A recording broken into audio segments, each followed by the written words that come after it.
Shall we play a game? We got one person online. The workload is enough for like 10 users. I think we got a hacker.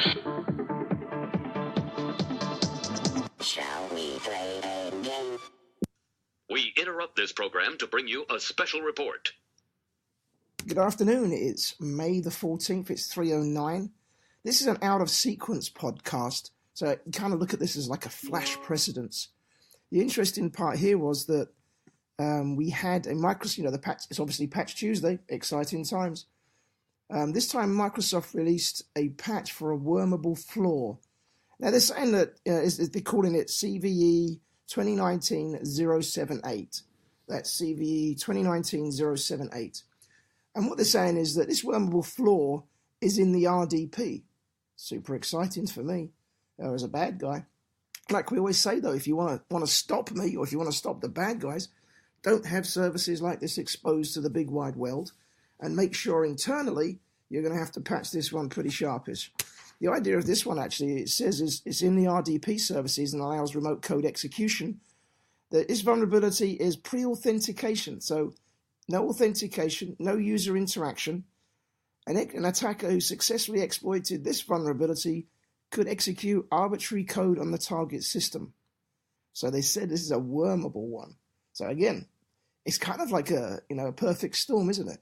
You're seeing a wormable RDP exploit, and we do know how many people have RDP accessible sometimes from the internet. Not our Red Spy guys. We tell them, hey, if we see this, this is one of the things you want to do. Again, protecting against the unknown.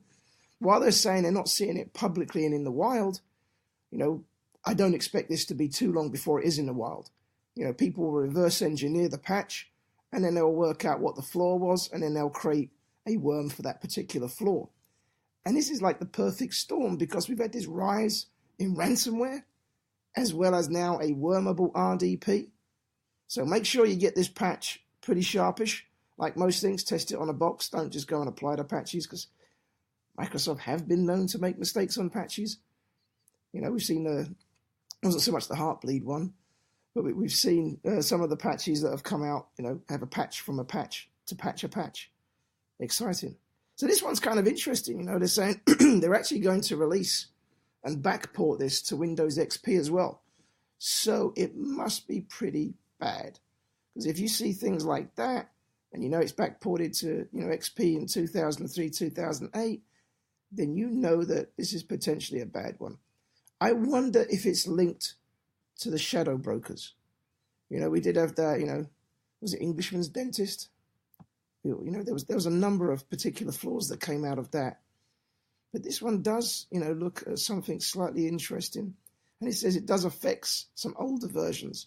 So again, this is right now, I'm seeing what they're saying it is affecting. So right now, they're not saying it's affecting the latest systems by the looks of it. They're saying vulnerable in-support systems include Windows 7, 2008, R2, and 2008 Server. So I guess in the out-of-support systems, 2003 and Windows XP. It may be related to the actual vulnerability. They're saying there is a partial mitigation as well on this if you have network-level authentication enabled. So affected systems are mitigated against wormable systems by having the network-level authentication, as it requires authentication before the vulnerability can be triggered.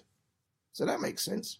But again, this one, it's not like, doesn't look like if you're running the latest systems, but it's not like people don't run Windows 7, 2008, R2. I see a lot of those still out there. So whilst it's not the Windows 10 and the 2016 boxes, I wonder wonder what they're doing to have a look at that, and wonder what differences is. I got a feeling this is still related to the shadow broker stuff. But let me go back to what I said before. Do not expose, RDP, SSH, any kind of admin ports, or, specific ports like, 135, 139, 445. As I said, 3306, 1430, any kind of like the stuff that you shouldn't be exposing to the big wide world. So don't do it. Especially, again, VNC add to that as well. But don't expose those ports to the big wide world. If someone has to RDP it, you can do it two ways. Make them VPN. That's one good method. And the other method is obviously restrict it to source IP address. Personally, I always make them VPN. That way you can audit when they access.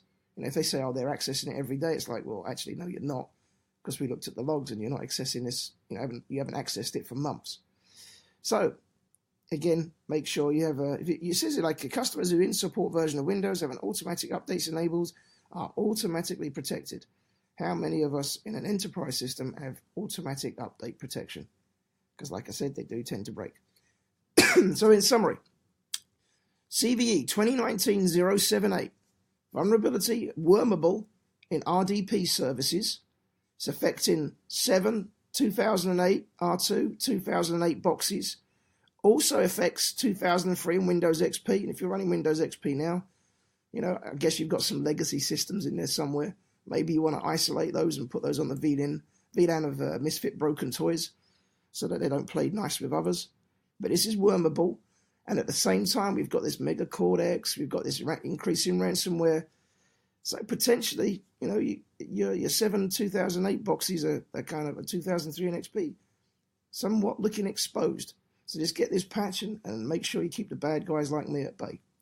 Thanks very much. And this is an out of sync podcast. Thanks, Ray. Shall we play a game?